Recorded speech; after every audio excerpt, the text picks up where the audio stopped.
Live on Your Sideline is sponsored by Side and Stricker Nobi John Deere.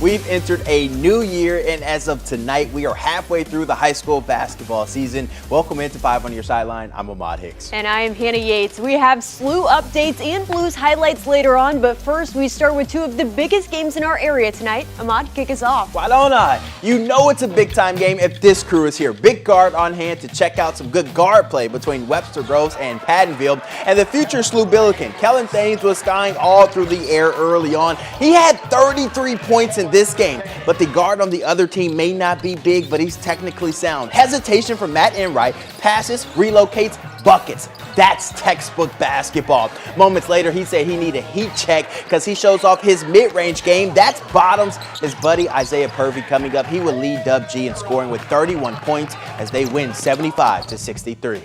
Now over to Priory, where the Ravens are hosting the 10-1 Wildcats. This guy was red hot from the arc. Senior guard Kason Lawrence with his first three of the night. But watch this. Next possession, he hits another as the Wildcats take a 7-point lead. Priory's Gerard Grew on the breakaway hits the layup and the foul as they cut the deficit to 8.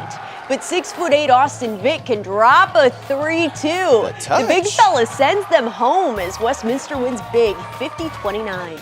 When we got to DeSmet, the Spartans had a 5-point lead versus Althoff. That escalated faster than Usain Bolt running the 100-meter dash. Well, maybe not that fast, but you get what I'm putting down. Dylan Duff from 3, that's Bottoms right there. Then the perfect execution on this high-low play. Watch the Spartans move the ball around, get it to the wing, now get it down low to Jamil Goins. That's an easy bucket. And how about we take the party back outside? Justin Duff, he didn't even want to touch the rim. The Spartans went to halftime with a 16-point lead. They ended up winning 88-52. Two state powerhouses, Tolton facing Cardinal Ritter, facing off in Columbia tonight. Lions got started first. They heave it up to their go-to guy. Robert Lewis gets it to fall, 2-point lead. Seconds later, the freshman, Aaron Rowe, took this Lion to school. He did not receive a passing grade. A+ for Rowe, though. Still first quarter, Cardinal Ritter up by 3. Javon Porter driving to the bucket. Hook shot doesn't fall, gets his own rebound. That's a GM home as the Trailblazers win it 68-53.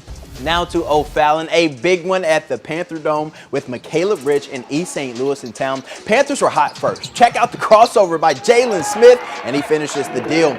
Then it's a nice inbounds pass, and Smith converts that in the air. Panthers winning early, but the Flyers, they fly high too. Play of the night, Christian Jones from half court, alley-oop to McCaleb Rich. Jam time, folks. This duo wasn't done. Jones, the Mizzou commit, with the nice drive and score. He had 21, and then Rich with another big dunk. He had 18 as East St. Louis wins a thriller 47-44.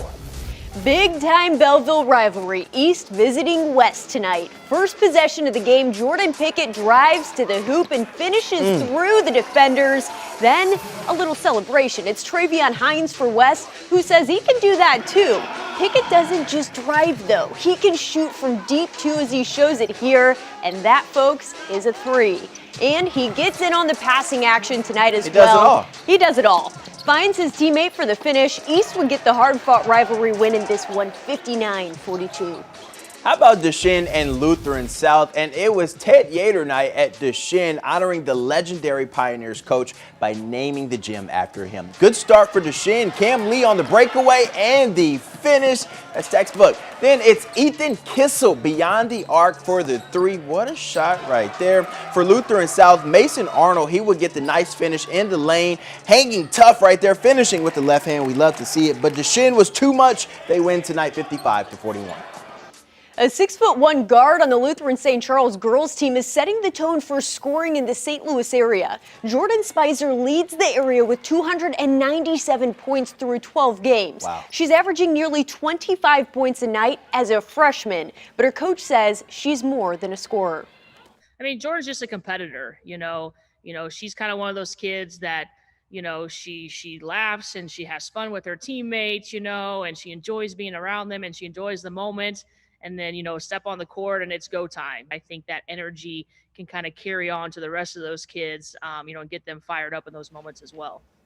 A lot of fire in the game tonight. Let's see how Jordan did as the Cougars face Duchesne. Pioneers strike first. Perimeter pass to Molly Nobby, who hits one for a three, but the Cougars step up.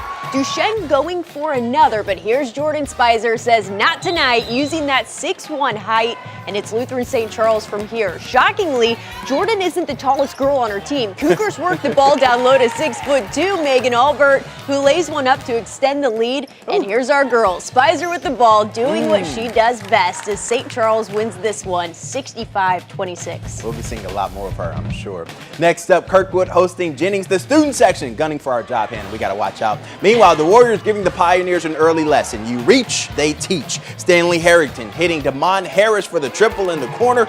Even the little one coming up like that one. Now, Kirkwood's Aiden Truick said, we can get three right back just the old-fashioned way. He drives in. That's a highlight-worthy play with the ESPN crew right on hand. And then Christian Hughes said, hold up, I can do that too. And one, but Jennings gets the last laugh as they win 78-72.